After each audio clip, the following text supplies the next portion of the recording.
Did Apple and Google use the time that some cell phone networks were experiencing disruptions to sneak COVID-19 trackers onto iOS and Android devices?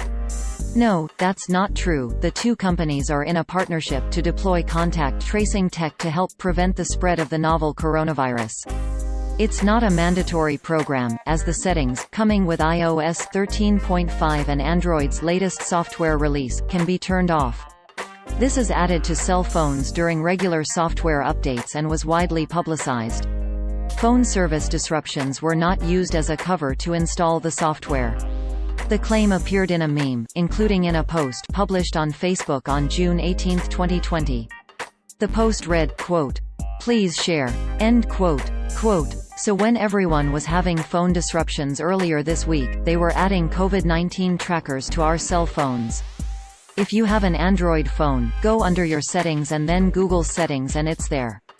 If you have an iPhone, go to Settings, Privacy then Health."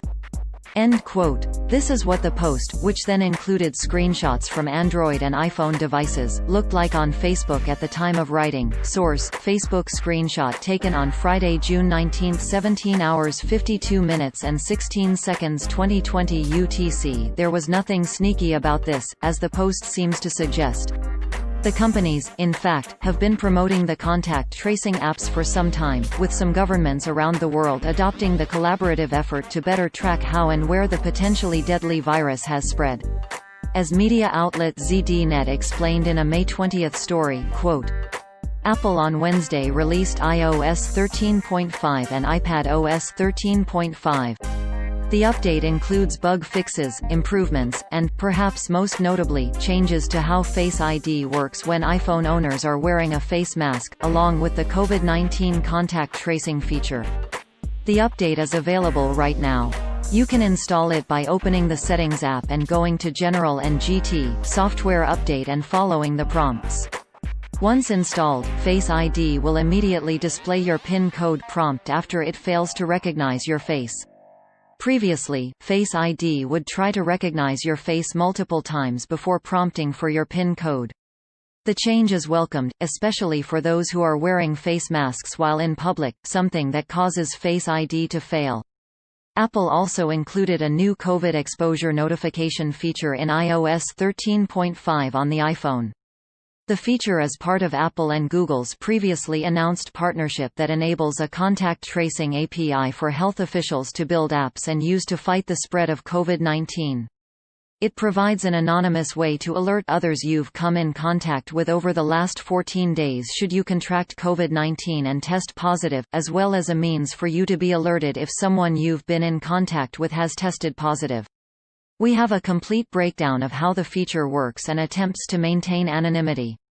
End quote. Here is information on the partnership, and privacy, on Apple's website. On June 7, Wired carried this explanation for how the partnership works on devices, quote, "Our smartphones are set to play a significant role in helping navigate our way out of the coronavirus pandemic, with countries and companies around the world preparing their own apps as part of a track and trace system to keep infection levels low. Google and Apple don't work together on much, but they're working together on this, a set of underlying protocols inside Android and iOS that are able to speak to each other, even while your phone is in your pocket. The first fruits of these efforts are now live on Android phones and iPhones." End quote. Here is the April 10 announcement of the tech giants' partnership. The claim rests on the idea that Apple and Google, with no forewarning, took advantage of T-Mobile's widespread outage on June 15, 2020, to install the apps on an unsuspecting public's phones. This is not the case. Still, the Federal Communications Commission wants answers on the outage, according to Bloomberg, quote, "A T-Mobile US Inc. service outage, which kept thousands of customers from making calls or using data on Monday, will be investigated by the Federal Communications Commission. The T-Mobile network outage is unacceptable," FCC Chairman Ajit Pai tweeted on Monday evening, saying that the agency would launch a probe into the matter. "We're demanding answers, and so are American consumers. Voice and text services have been restored," T-Mobile network chief Neville Ray said in a Twitter post. "These issues are now resolved," T-Mobile Chief Executive Officer Mike Sievert said in a statement time-stamped 10:03 p.m. Pacific Standard Time Monday on the company's website. We again apologize for any inconvenience. T-Mobile shares were down 1.3% in pre-market trading in New York on Tuesday.